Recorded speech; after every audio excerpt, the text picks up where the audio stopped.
Hi everyone, this is Janvi all in one. ఇప్పుడు మనం advance summer avakaya తయారీ ఎలానో చూద్దాం. Easy process. దీనికి కావాల్సిన ఇంగ్రీడియంట్స్: మామిడికాయ ముక్కలు, కారం, వెల్లుల్లి, ఆవపిండి, మెంతుపిండి, సాల్ట్, ఆయిల్. ఇప్పుడు దీని ప్రాసెస్ ఎలానో చూద్దాం. అమ్మ చెప్తుంది. ఈ మామిడికాయ ముక్కలు ఆ గ్లాస్తో ఎన్ని అయ్యాయమ్మా? 4 గ్లాసుల మామిడికాయ ముక్కలు. ఓకే, 4 గ్లాసుల మామిడికాయ ముక్కలు. ఉప్పు సగం, సాల్ట్ ఉప్పు వచ్చేసరికి same glass half. Okay,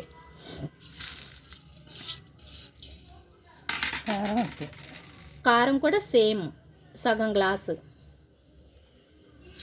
half glass.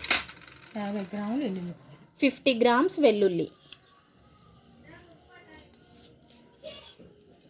ఆవపిండి, మెంతిపిండి అదో స్పూన్, ఒక స్పూన్ ఆవపిండి, ఒక స్పూన్ మెంతిపిండి,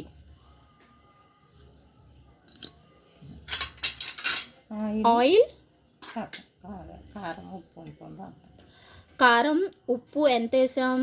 4 గ్లాసుల మామిడికాయ ముక్కలకి అదే గ్లాస్తో half quantity salt, half quantity కారం, అదే క్వాంటిటీతో ఆయిల్.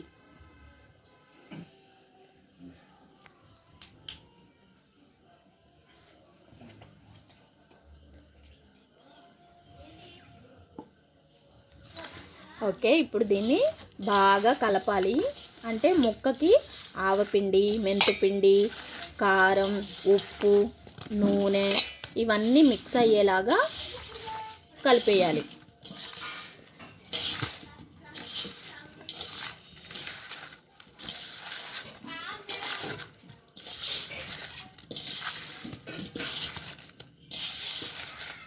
బాగా మిక్స్ చేశాక అంటే ప్రతి పీస్కి అవన్నీ పట్టేలాగా కలపాలి.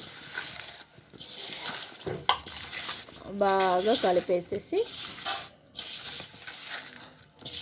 ఇది రేపు యూజ్ చేసేసుకోవచ్చు అమ్మ అన్నంలో. రేపటికి ముక్కకి బాగా ఆ పేస్ట్ అంతా పట్టిద్ది. రేపు రైస్లో చాలా బాగుంటుంది. జాన్వి లాస్ట్ ఏం చేస్తాం మన అందరం తెలుసు కదా, దానికోసం ఎదురు చూస్తుంది. ఏంటో చూడండి, అన్నం పట్టుకొని.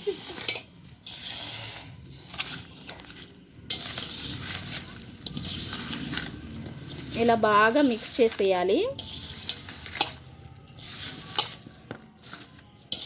అంతే, సింపుల్ ప్రాసెస్లో ఆవకాయ, అడ్వాన్స్ సమ్మర్ ఆవకాయ. బాగా మిక్స్ చేయాలి. బాగా ఆయిల్ చూసారా పైకి వస్తుంది. కారం, వెల్లుల్లి, ఆవపిండి, మెంతుపిండి, ఆయిల్ అన్నీ ముక్కకి నీట్గా పట్టి ఆయిల్ పైకి వస్తుంది.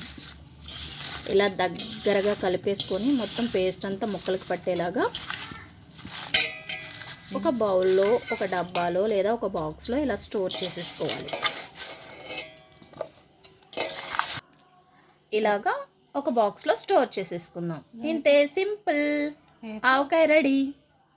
ఈరోజు నైట్ అంతా ఇలా ఒక బాక్స్లో స్టోర్ చేసేసుకొని రేపు ఆఫ్టర్నూన్ లంచ్లో మనం యూస్ చేసేసుకోవచ్చు. దాన్ని చూడండి, రైస్ పట్టుకొని ఎలా ఆత్రంగా ఎదురు చూస్తుందో చూద్దాం నెక్స్ట్. ఓకే, మమ్మకి ఇవ్వది. అబ్బా, ఎవరైనా ఎదురు చూసే టైం వచ్చేసింది. వేడి వేడి అన్నం ఆవకాయ కలిపాక లాస్ట్లో ఆ గిన్నెలో వేసుకొని తింటే ఆ కిక్కే వేరు.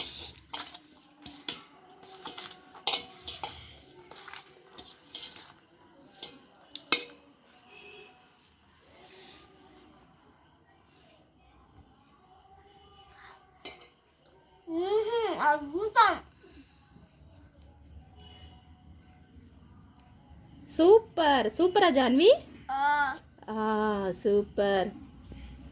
ఓకే ఫ్రెండ్స్, ఈ ప్రాసెస్ మీకు నచ్చుంటే లైక్ చేయండి, షేర్ చేయండి, కామెంట్ చేయండి, సబ్స్క్రైబ్ చేయండి, మర్చిపోకండి. బాయ్.